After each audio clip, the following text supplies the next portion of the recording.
Welcome to the Bothy podcast. My name is Morgan, and today we're talking about climate change.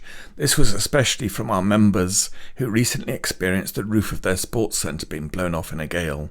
We've been talking with friends in Ghana, especially Lesley Hill, an international mental health worker and a lecturer in art psychotherapy at Queen Margaret University, who visited Ghana earlier this year to find out what people in the climate change impacted Upper West region can tell us about their situation. The hope is that better understanding and awareness of each other's situations can foster knowledge exchange and serve as a basis for future collaboration. We're going to hear about Ghana, climate change and mental health, but first let's get an overview from Hamid. Hello, my name is Hamid Tiarako. I'm the Municipal Plant Protection Officer for one Municipal Department of Agriculture. Ghana is a West African country located along the Gulf of Guinea and the Atlantic Ocean. It is bordered by Ivory Coast to the west, Burkina Faso to the north, Togo to the east, and the Atlantic coastline to the south. Its land area is about 238,500 square kilometers, making it a medium-sized country within the West African sub-region. Ghana's landscape is diverse, ranging from sandy coastal plains and tropical rainforests in the south to savanna grasslands in the north. Ghana has a rich history that stretches back to ancient times, when powerful kingdoms such as the Ashanti and the Dagbon Kingdom tribe, known in colonial times as the Gold Coast because of its abundant gold resources, Ghana became a key hub for European trade, including the transatlantic slave trade. On 6th March 1957, Ghana gained independence from the British under the leadership of His Excellency Dr. Kwame Nkrumah, becoming the first country within the West African sub-region to gain independence. This milestone inspired many other African countries in their struggle for political and social freedom. As of 2025, Ghana's population is estimated to be around 24 million people. The country is ethnically diverse with over 100 ethnic groups. The largest include the Akan, which is about 47%, Moli Dagbani, Ewe, Gadengbi, and a host of others. Despite this diversity, Ghanaians are noted for their strong sense of national identity and unity. English is the official language, while many indigenous languages such as Twi, Dagbani, Ewe are also widely spoken. Ghana's culture is vibrant and deeply rooted in tradition, festivals, and music. Traditional drumming and dancing, storytelling remain important along modern influences such as the Upper West region remains one of the least developed regions of Ghana, facing challenges of poverty, limited infrastructure, and high vulnerability to climate change. Erratic rainfall, prolonged droughts, and periodic floods often disrupt farming and threaten food security.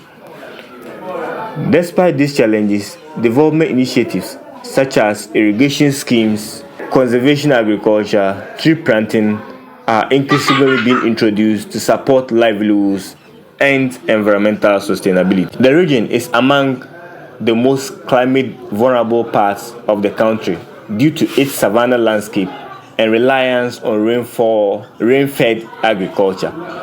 Climate change has intensified challenges affecting agriculture, water resources, and community livelihoods. Rainfall patterns have become unpredictable. Occasionally, intensive downpour cause floods that destroy farms, homes, roads, leading to displacement of life and property losses. The region records some of Ghana's highest temperatures, often exceeding 40 degrees Celsius. Heat stress reduces soil moisture, harms crops and livestock, and worsens pest and disease outbreak. These climate pressures, deforestation, overgrazing, are reducing soil fertility and driving the region's vegetation towards desert-like conditions. Most residents rely on smallholder farming.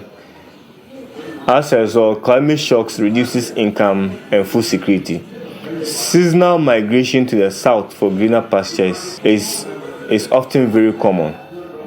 Longer dry spells and irregular rainfall limit water availability for households, livestock, and for irrigation purposes. These conditions deepens poverty, malnutrition, with women and children facing the greatest burdens. In summary, climate change is reshaping life in the Upper West region, but adaptation measures are helping communities strengthen resilience and secure sustainable livelihoods. Despite this, people on the ground and the government are trying to mitigate some of these challenges. One of the areas we want to look at here is the impact on mental health caused by climate change. So let's listen here to Sylvester the mental health officer for Upper West region of Ghana. He's going to explain how people in Ghana deal with mental health with limited resources from government down to ground level. Greetings from Ghana, greetings from Wa in the Upper West region. I am Sylvester Basagnia. I am the regional mental health coordinator in the Upper West region. I am proudly associated with this mental health festival that is ongoing overseas. Ghana Health Services, in collaboration with Mental Health Authority, are actually offering a growing range of mental health services aimed at making care more accessible, humane, and effective across the country. I must say that the Ghana Health Services is the overall umbrella that works in collaboration with the Mental Health Authority. We have what we call public health activities. These are interventions that are carried out to create awareness about healthy lifestyles so that people will stay mentally healthy, so that they will not have mental health conditions. They are preventive services. So another key service area regards to mental health service delivery has to do with the clinical care, where cases or people suffering from mental health conditions are attended to by professionals, staff that actually attend to cases at the hospital or at any clinical setting. And the last bit is the rehabilitation services. So people get to chronic stage. There are some structures in some specialist hospitals or facilities where they carry out rehabilitative service so that these people could be useful to themselves once again. These are the three key umbrellas or routes that mental health services are targeted at. Per the Mental Health Act, they have now seen the need to look at community level services, community-based mental health service delivery. That is what informed the training of what these community mental health officers who are deployed to the various sub-districts to go into the communities to create awareness, to take up the public health activities. We have another hand coming in, and then we have the CPOs, that's the community psychiatry officers. What are these areas that is focusing on? The decentralization of service, like I said. But with this policy, we are looking at the community care, stepping down mental health services to the regional, to the district, and then sub-district level. That's the community level, so that at least every client at this very level or the various levels can also access mental health service delivery. So we are trying to draw a collaboration between the faith-based and the herbal practitioners and then the mental health professionals, because we still have this mindset that some people have mindset that mental illnesses is caused by spiritual attacks and all that. So people seek services at the traditional and faith-based healing centers. So as part of the act, we are supposed to have this collaboration with them. So these are just some key highlights about the Mental Health Act and how it is supporting mental health service delivery. So now let me just come down to some of the key challenges faced by Ghana's mental health system. We have this severe shortage of mental health professionals, and I must say that there's this brain drain of very trained health staff, mental health staff, who are moving towards leaving the country and moving to other countries. They are well paid and other, compensations are given and welfare issues are well taken care of. So people are actually leaving a very few hands to man the services that we are supposed to deliver. We have fewer than 40 psychiatrists to cater for over 32 to 33 million population. So you can imagine the burden. We have only 2 psychologists, and with the population is high, so you can imagine the gap that will be created in regards to service delivery or specialized service delivery.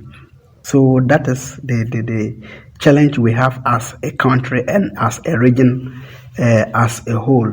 The herbalists and all that, these are the people that receive these cases. And so as part of the Mental Health Act, we seek to now see how we can establish some collaboration or link with these people so that at least we can see cases who are under the custody of these traditional and herbal healers. Stigma is a very big issue because of the cultural beliefs and other things. So people don't usually come out for support, but it is usually difficult to take clients with fully blown psychiatric conditions to be admitted on the general ward at the hospital. So I think that is one challenge in regards to infrastructure and resources. But let me also say that at the regional level, we have some activities that we have outlined to carry out in order to enhance mental health service. But then, because of budgetary constraint, we don't get any budgetary allocation. You may have a budget that, yes, in the course of every quarter, every 3 months, I could plan to visit all the districts so that I will see whatever they are doing, maybe at the district hospitals and even sub-district level. But because of budgetary constraints, we are not able to carry out any supervisory visit or monitoring visits. Here is Rose from Laura, who will tell us about the mental health self-support groups. My name is Rene Rose, a female. I am a member and a self-help group volunteer and a self-help group user or advocate in the Laura municipality, specifically Upper West region. I am part of all the self-help groups in Laura, that is Yautori, Zambo, Laura Town, Tolimeto, Babli, Erimon, Nanyari, Bodongmini, and Bari self-help group. But my main self-help group is Yautori. I do mobilize meetings for self-help groups members, mental health units, that's Ghana Health Service, local NGOs, international NGOs, and others. I also help identify people with mental health condition and epilepsy. Describe how you set up the self-support groups. The setup of my self-help group was first done under a tree. I was chosen as a volunteer in 2006 by the Ghana Health Service SAP in charge in Laura SAP as a self-help group volunteer. From there, I went for a training workshop in Wa, organized by local NGO called Center for People Empowerment and Rights Initiative. Please describe how the group is run, who it is for, and how it benefits members. The group is run with members comprising people with any mental health condition and epilepsy, volunteers, caregivers, people without the conditions and want to help support the group grow. This is done with sometimes with the support of mental health officials, mental health volunteers, benevolent societies, local NGOs, Basic Needs Ghana, and others. Members normally come together every Saturday to share their challenges, contribute dues per each member's strength to enable them loan themselves, which can be used to support their livelihood. Members also borrowed dues contributed to members to enable them purchase psychotropic drugs, those that they can afford, so that they can take to reduce their condition. Members also share their experience on how they are treated badly in their society. Through the meeting, members now know they are not alone suffering with the conditions, so they relax and go on with their treatment and life. What are the main problems members of the group experience? Are these difficulties different for men, women, and young people? The main problem which members normally face, some of the young ones who are still schooling are always withdrawn from school due to their condition because of lack of education. Members also are facing financial problems due to their inability to work and get funds to support their livelihood. Poor physical health, which bring about impact of malnutrition. Members are also being isolated from their family members and society, which brings about homelessness of some of. Members also feel neglected. They are neglected in the society and their family level due to their condition. Members are neglected to continue with their trades and employment because of their condition, due to lack of support of their employers and then their family members. Members face discrimination because of lack of education of their condition of health. Members also face socio-economic problem. They are being neglected in social activities. They don't allow members to contribute their quota to economic activities.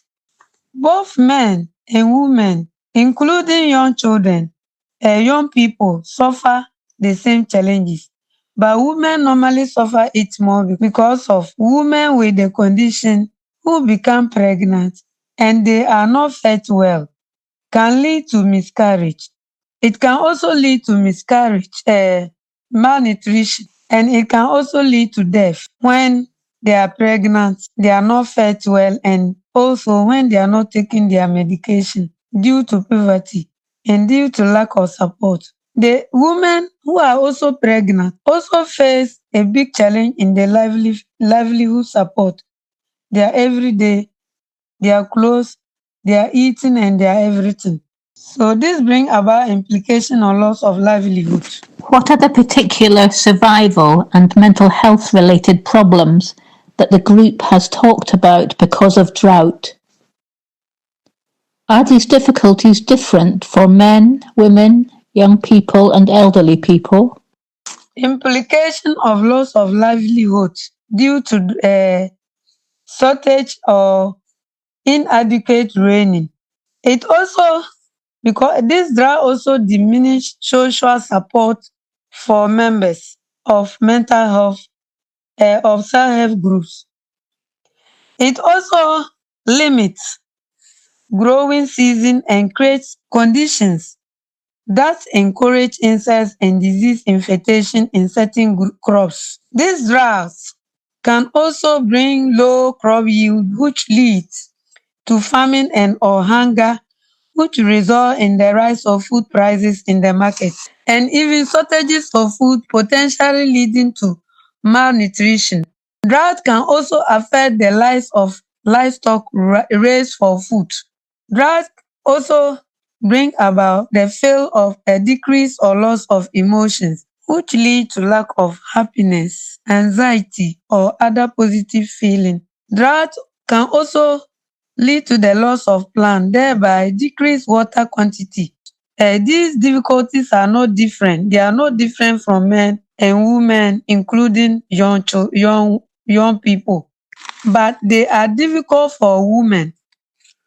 Why? Because it's the women they suffer it more. A woman within the fertility period the case can become worsened when the woman doesn't get food to nourish her body and then nourish the unborn baby. It can also lead to, when this is done, it can lead to miscarriage and then it can also lead to death. So women are facing more difficulties than all of them. Can everyone in your area access self-support groups? Yes, everyone in my area can access self-support group. Is there anything else you would like to add about mental health and climate change in Upper West? Yes, this is a way of reducing stigma. It helps us get micro support for the group. It is a form of education. It becomes a window, afford opportunity for members to come together and get a support for each other. The setup of the self-help groups in the region, that is Upper West region, and the whole Ghana was done with the support of our supporting NGO Basic Needs Ghana. And within Upper West is our local NGO called Center for People Empowerment and Rights Initiative, that's CPRI. Thank you. Let's talk. Breaking bad.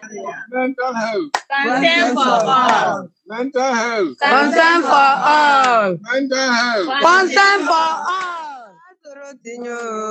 Ngabero nanduna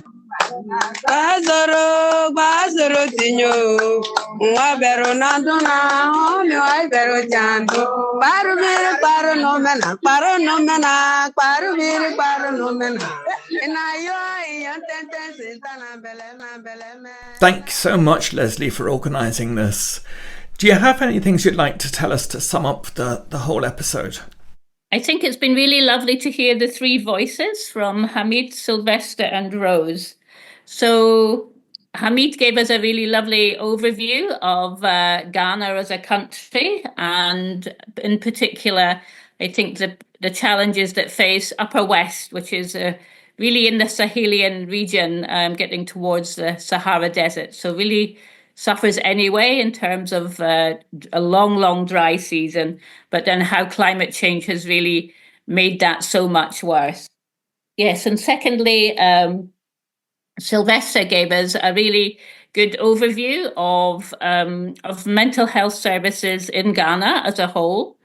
So Ghana has really come a long way in providing really good mental health structures, and also a big emphasis in recent years on community care, community support systems, and stretching those right up into the upper West region.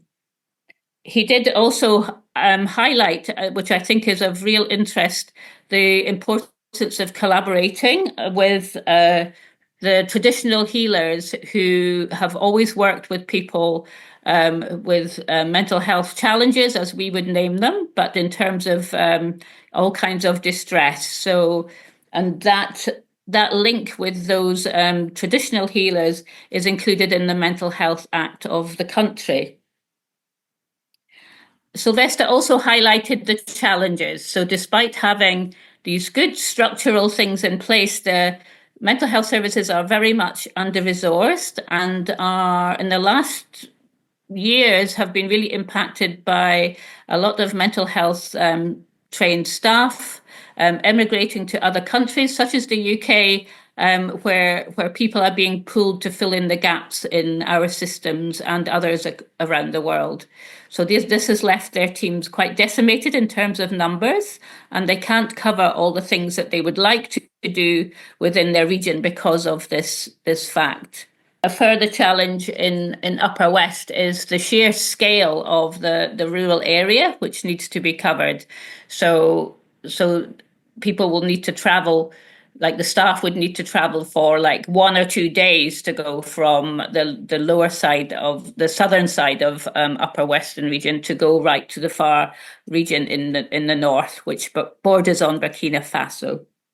Thirdly, we heard from Rose, and I was delighted that Rose, who I met earlier this year, was able to be the voice for the support group which she supports and has been a real leader and champion for a number of years. And it was good to hear how she formed this group herself. She mentioned the organization CPRI, which links to Basic Needs Ghana, which were the instigators of setting up these support groups across Ghana. And many are still functioning very well and independently from any exterior support, and are self-run in the truest sense of the word in really remote areas. She's able to give a really good description of how climate change has and poverty impact the people who join the group, whether they are people impacted by poor mental health themselves or their carers. And it's great to see that both of those peoples are included in the group. There's a lot of emphasis on and experience of being excluded from family life, from work life, the stigma of and lack of understanding about poor mental health is very strong, but within the group, everybody is supporting each other. And in the group that I visited earlier this year, there were 60 or 70 people there in this group, which Rose was leading. Rose particularly emphasized the impacts for pregnant women, talking about how death and malnutrition and the risk of miscarrying were really high, particularly for people impacted by living with poor mental health and also experiencing pregnancy and malnutrition due to climate change conditions. The most recent impact of climate change for their communities was just over a year ago when there was an extreme drought.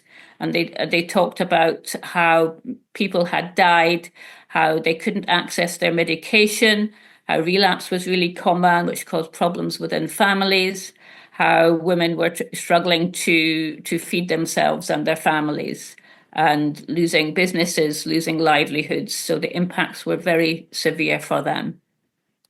Thank you so much, Lesley. That's such an important subject. Could you tell us a little about what's being done nowadays to help with this? Certainly. While we've painted a really sort of difficult picture there of needs and challenges in Upper West in Ghana, and that is still very much the case. But I feel that the self-support groups, which we have just talked about, really help, even in the absence of resources in terms of mental health, and linking those, the mental health domain, if you like, to some of the other climate change initiatives is really the way forward, I feel. And so there's an organization called Innovations for Sustainable Rural Development, and they are piloting small farms where women can use solar-powered water pumps, because there's plenty of groundwater, in order to grow crops. And immediately for these families, and many of these women are looking after carers, and they're carers for people with poor mental health, immediately their livelihoods are more secure, and the stresses which can cause and exacerbate poor mental health are reduced. So these farming initiatives, I feel, are a very important way to go. another organization called Sahara Advocates for Change is also another NGO, non-governmental organization, which gets small amounts of money and does really valuable community work. So they were the ones who facilitated the radio program there, where mental health and climate change could be discussed more widely, raising awareness. And also there are tree planting initiatives that they're able to do in the very small and remote communities, because it really is the case that everybody there knows about climate change. They feel it. They know what causes it. They know that, losing trees, all of these things, and flooding are caused by climate change. But if they don't have any resources or money to do anything different other than, for example, cutting trees for firewood because they have no fuel, or going to work in illegal gold mines to earn some money enough for food. So if the only options are destructive ones for the environment, then that is all you can do to survive. So I think the way these things link together needs to be understood better, and resources need to be put in to scale up the initiatives that can really alleviate poverty, and by doing that, alleviate poor mental health. Thank you so much, Lesley. That was really, really important to hear. I'm really grateful for your participation here. And thank you very much for the opportunity to share the voices of the people from Upper West. I feel the experience of speaking to our friends in Upper West is that we have harnessed their voices, and we are disturbed by hearing about people in such levels of need. And we hope that our actions can generate some comfort towards achieving more comfortable lives. Thank you so much, Lesley, and all our friends in Ghana. I hope this has really stimulated some conversation amongst the people listening to us. Do tune in next time for another podcast on the theme of comfort and disturb and mental health with Jean's Bothy. Bye for now. Bazoro tinyo, bero nanduna,